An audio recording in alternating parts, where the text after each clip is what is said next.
the chateau behind me, the building behind me, this is a Chateau Dulu Vaux Vicomte, or Chateau of the Viscount Vaux.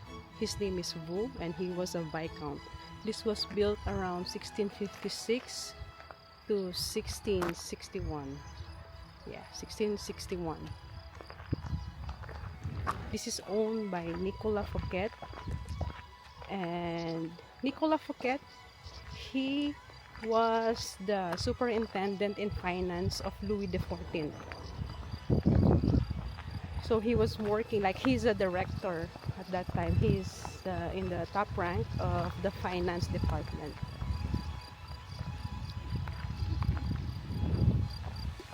This chateau is an inspiration why they built Versailles.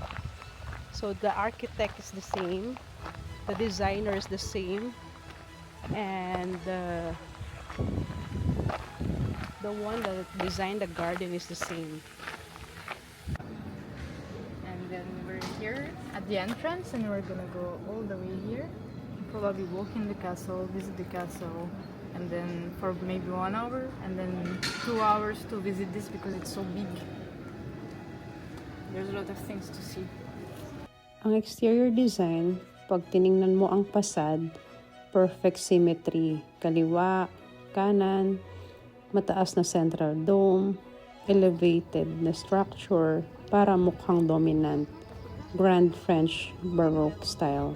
Ang pakiramdam, parang sinasabi ng building, huwag kang pumasok kung hindi ka handa sa kapangyarihan.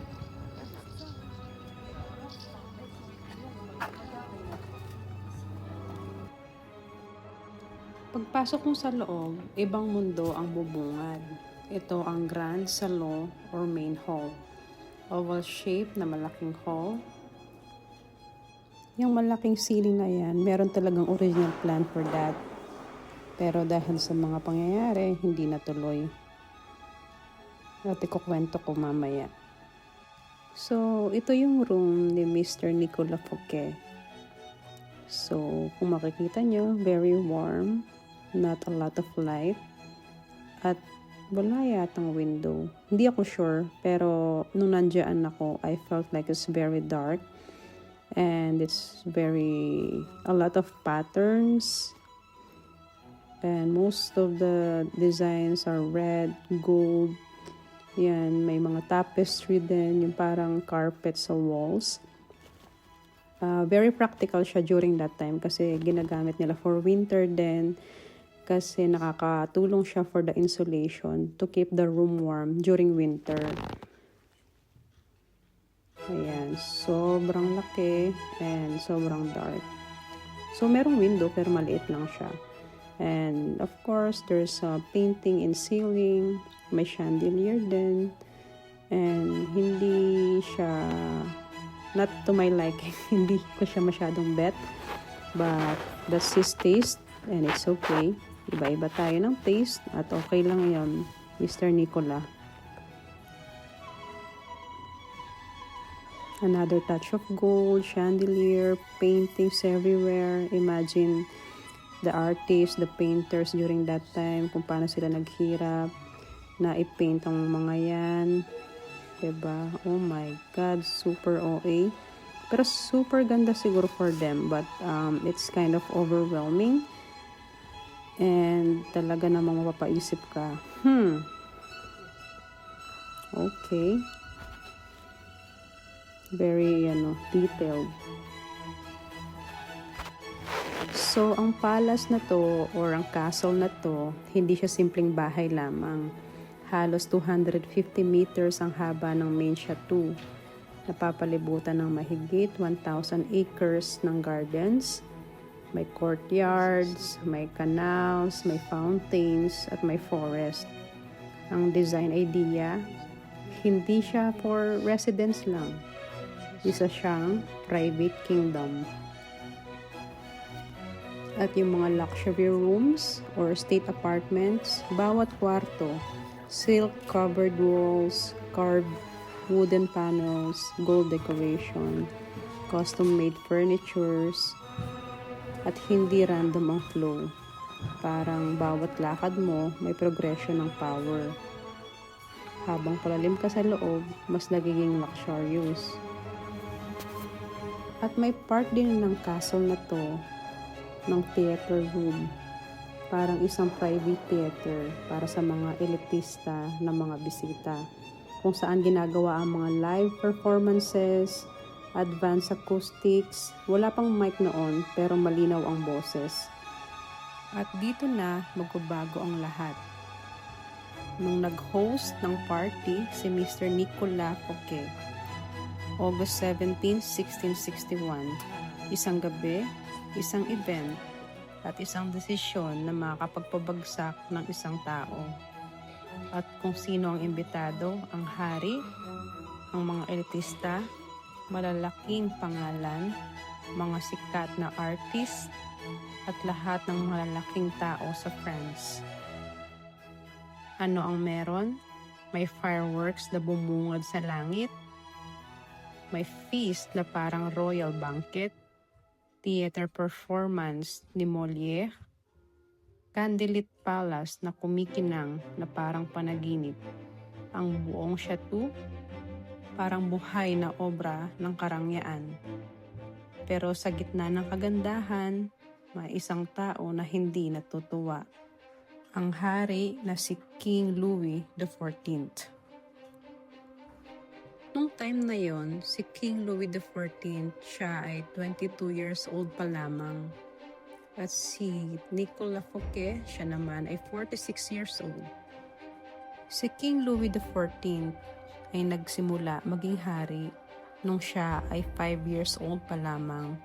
Pero that time, under regency ng kanyang nanay, Anne of Austria, and Cardinal Mazarin. So basically, hindi siya fully in control nung bata pa siya. So pagdating ng 1661, nung 22 years old siya, namatay si Mazarin. Dito siya finally nag-announce, ako na ang magro-rule, wala ng first minister. Anong ibig sabihin nito? First time niya na mag-isa na meron siyang power. At very sensitive pa siya sa kanyang authority, respect, at loyalty. At gusto niyang ipakita, ako ang hari, ako ang pinakamataas. At sino naman si Nicolas Fouquet at that time? So as I've said, he was 46 years old and he was very powerful at that time as a minister. Ang role niya, finance minister ng France, siya ang humahawak ng pera ng buong bansa. He is extremely rich, influential, and politically connected. May sarili siyang network of artists, writers, and nobles. Pero may problema. May suspicion na nagkaroon siya ng personal wealth from state funds. Kung tawagin ay corruption. Masyado siyang powerful for a minister. So, ang trigger point, ang castle o ang palasyo.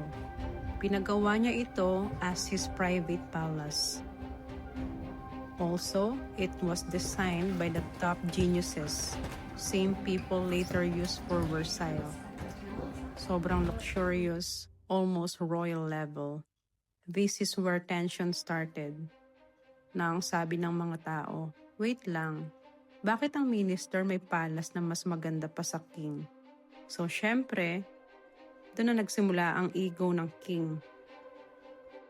At nagsimula ang lahat ng yon nung pinakitaan ni Mr. Nicolas ang hari at lahat ng tao ng engranding party. And base sa mga historians, ang reaction daw ni King Louis XIV at that time is mixed emotion. Shock plus admiration plus jealousy. Pero all in all, ang feeling niya, this guy is showing off power that competes with mine. And at that night, kasama ng hari ang kanyang advisor na si Jean-Baptiste Colbert. Si Colbert, nakita niya yung opportunity at that night. Anong opportunity? Dahil rival sila ni Nicolas sa power. hindi niya gusto si Fouquet. Kaya unti-unti niyang binuo ang kwento.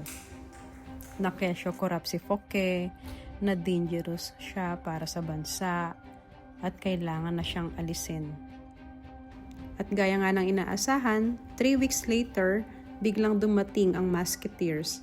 Walang warning, walang niha-niho, hinuli agad si Fouquet, diretso sa kulungan. At ang sentensya, habang buhay na pagkakakulong.